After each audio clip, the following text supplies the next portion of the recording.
Hey everybody, what's up? Welcome to today's model car review. Today I'm going to present you the famous 1976 Ford Gran Torino of the 70s TV series Starsky Hutch.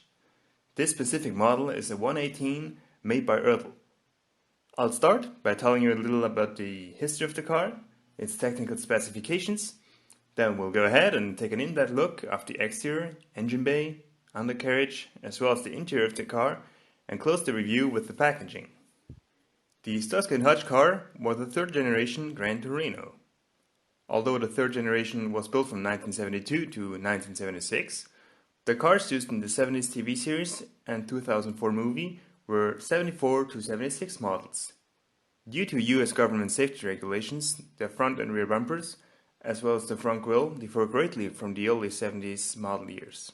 In 1976, the success of the Starsky Hutch TV show even made Ford make a limited edition of 1,000 units built and painted just like the TV star. The 74 to 76 Gran Torinos were equipped with a range of different V8 engines, displacements of 302 cubic inch, 4.9 liter, 351 cubic inch, 5.8 liter, 400 cubic inch, 6.6 liter, and 460 cubic inch, 7.5 liter, all of them being coupled to a 3 or 4-speed automatic transmission. Now let's go ahead and check out the exterior of the car. For starters, it comes in the correct Ford bright red paint livery with the white vector racing stripes all along the sides and over the roof. Furthermore, we can see that it has the correct body-colored sport rear view mirrors, the yellow front marker lights, which are engraved into the body. The Gran Torino model lettering is correctly put on either front fender. However, ERTL used stickers for all letterings instead of actual plastic letters. Moreover, the car is equipped with chrome US brand 5-slot mag wheels. The tires do have actual profile on them, but there are no markings on the tire walls. Like in many ERTL models, the chrome lines surrounding the wheel arches are painted on. They did a nice job though with the chrome side skirts from the front fender all the way back to the rear bumper. In the front, the 76 front grille with the 8 vertical bars and the integrated parking lights is accurately replicated. There is even the Gran Torino emblem on it.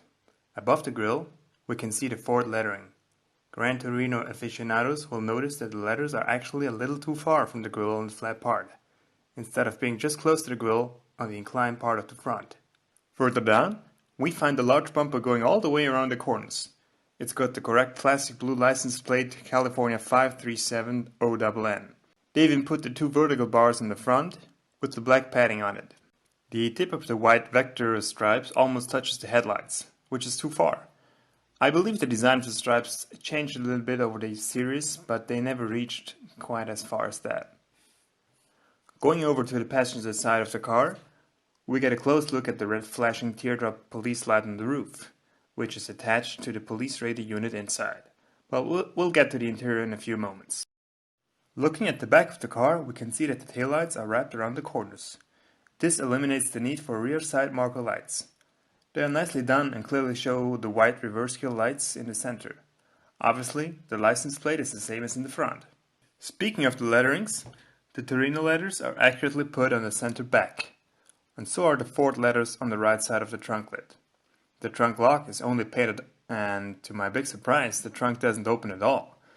The lid is clearly a separate piece of metal, but as I disassembled the car to check whether something was not put together correctly inside, I found out that there are no hinges at all and that the trunk lid is simply riveted to the body.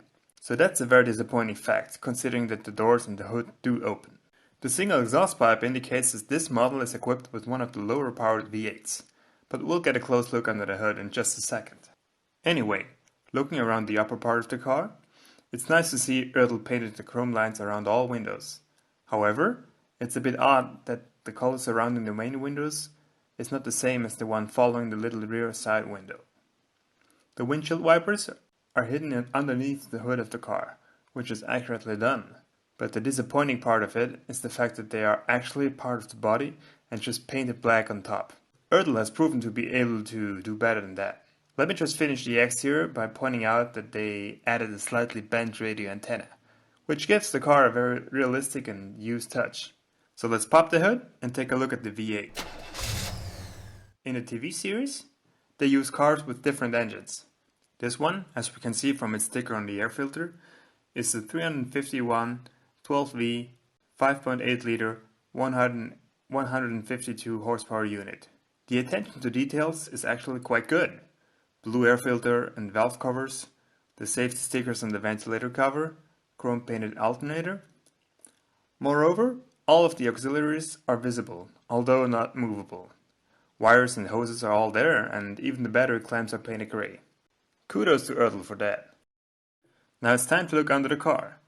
The mechanical details are all quite good.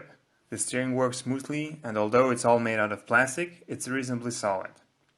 For me, the nicest thing to see is the engine and the transmission. It really pays to have different elements painted in different colors. It just gives the car a more upscale touch.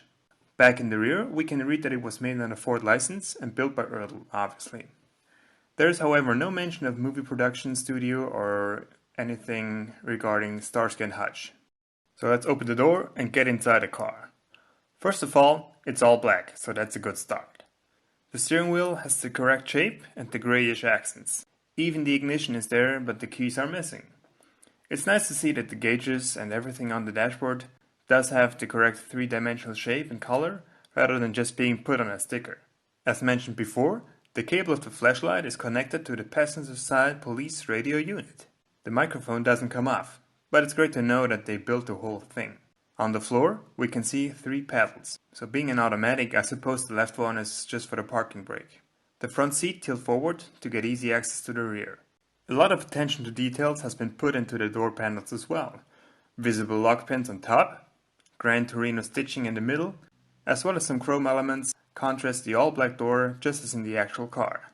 Looking up, we can spot the rear view mirror, the sunshades, and even the inside light.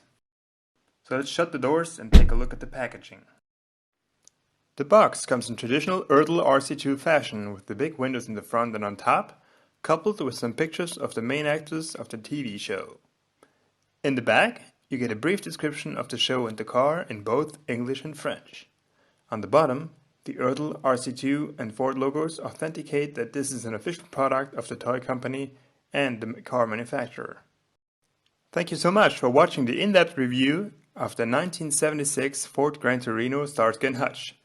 Please feel free to comment, like, share and subscribe, as well as visit my Facebook page and my blog on MotorScotti.com. Stay tuned. Until next time.